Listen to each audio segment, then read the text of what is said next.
Good evening and thanks for joining us. Two Lloydminster men are facing several charges after a drug bust yesterday morning. Lloydminster RCMP say they received an incomplete 911 call from a cell phone. Now that investigation led officials to an apartment in the 5700th block of 31st Street. On arrival, police smelled and saw marijuana in plain sight. The occupants were arrested and a search warrant was carried out. A pair of brass knuckles, marijuana, cocaine, methamphetamine, money, and other evidence connected to illegal drug trafficking were found. 20-year-old Alexander Allen and 23-year-old Stephen Orr are both facing charges of possession of cocaine, marijuana, and methamphetamine for the purposes of trafficking, possession of a prohibited weapon, and proceeds of crime.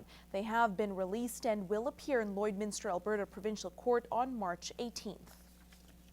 The 38th annual Telemiracle fundraiser wrapped up in Regina today. The 20-hour telethon began at 8 p.m. last night. It was organized by the Kinsmen and Kinettes in Saskatchewan.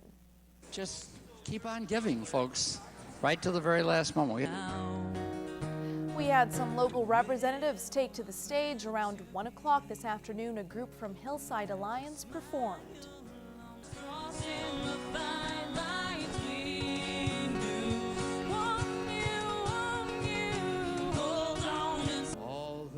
Various performers entertained the crowd as donations were given or called in during the event. It ended at 4 o'clock today. $5,285,744 was raised during this year's Telemiracle.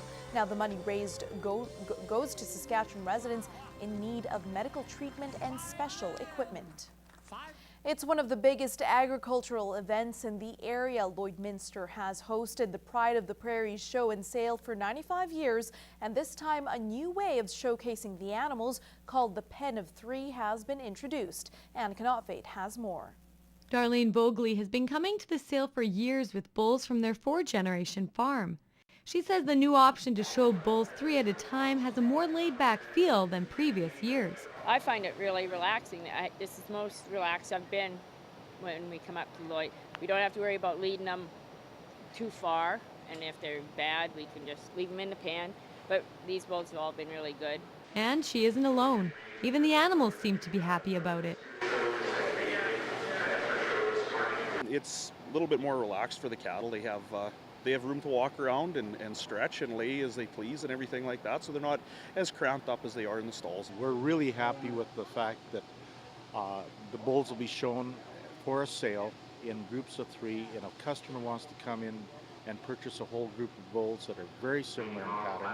They can go ahead and bid in that group of bulls and either take one or take all 3 bulls. Owen Leegarden has been judging for 20 years and says his strategy won't change even with the new approach.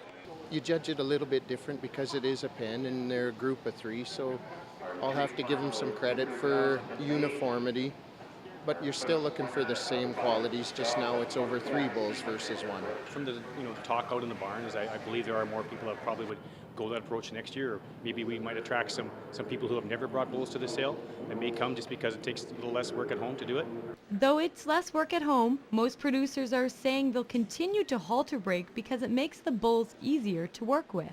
If the bull gets hurt in a pasture or after breeding season they need to catch them, a little bit of chop and a lariat and a halter, you can get them and walk them onto the trailer instead of having to run everybody into the corral and sort the bull off and everything like that. You got to lead them to and from the wash rack and everything, so they got to be basically show broke. Now, organizers say numbers are down this year just due to the cold weather, but everything is still on schedule, and the bull sale will begin tomorrow at 1 p.m.